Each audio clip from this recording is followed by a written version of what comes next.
Well, meanwhile, Russia announcing it will soon be starting a planned nuclear exercise. New York Republican Congresswoman and House Foreign Affairs Committee member Claudia Tenney joining me now. Congresswoman, great to see you. This is concerning. This nuclear exercise was supposed to have taken place next fall. They moved it up. Clearly, it's motivated by Putin's desire to intimidate us once again. What are your feelings about it? Now, this is all part of a very deliberate strategy, a malign influence strategy from Vladimir Putin. We have a former KGB agent from the Soviet Union outplaying a career politician who is our president right now. And we are projecting weakness. And guess what happens when we project weakness? The bullies move in and they take advantage of us. And you're seeing that on the Ukrainian border with these false flag operations and Putin creating enough chaos around the globe.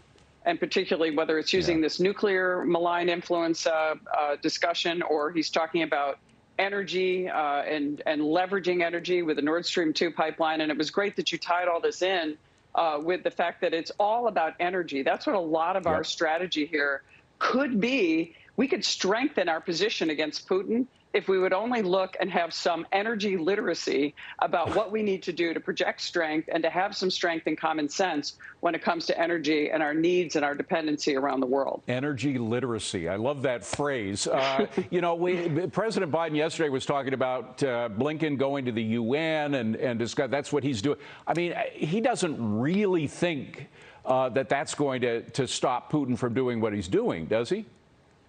Putin has no interest in what we're doing at the UN. He has put out demands, you know, demanding that Ukraine not be part of NATO. And where's NATO? The NATO countries that are, where are they working with us? We have an agreement we could be doing with the UK and Poland.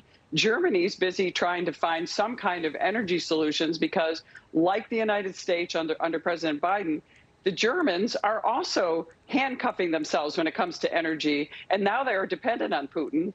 And let's just be honest about Nord Stream 2. This isn't really a commercial project. It is a malign influence project, again, by Putin to leverage Germany, NATO, and now we're looking to these other countries are looking to us. And where are we diplomatically now? Going to the UN is not going to solve this. We had opportunities in the spring when Putin was starting to put these troops on the border, to put destroyers into the Black Sea, to put some pressure on Putin, but we've projected weakness and we've relented. And now we have a president who's going to talk about sending Anthony Blinken to the UN to try to negotiate our way out of this. It's really a troubling situation. And even what's worse is President Biden is now sending our border czar, Vice President Kamala Harris, who's done a disastrous job at our border, to send her to Ukraine to try to solve our Ukrainian border crisis. This is we're projecting a real disaster, and we're really not building on our allies' confidence. Let me just ask, if you don't mind, a personal question. You're a Marine mom. I'm a Marine dad. A lot of Marine families and other families who have family in the services. There's your wonderful son. My God, he's about 8 foot tall, it looks like. But a lot of us are concerned when you look at the mismanagement of this administration in dealing with conflicts around the world, whether it's Afghanistan or anywhere else.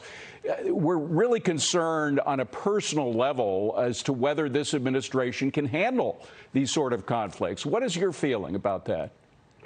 Well, look, he's the commander-in-chief, and there is not a lot of confidence among the troops. And congratulations to you on your son and his service. And it is just unfortunate. I think the military does not have confidence in Biden, and I think that's displayed. We have seen just his projection of weakness and his inability to really grasp the consequences of what's happening internationally. And a lot of this started out with his disastrous Afghanistan policy. You know, that is probably one of the worst foreign policies disasters in modern era.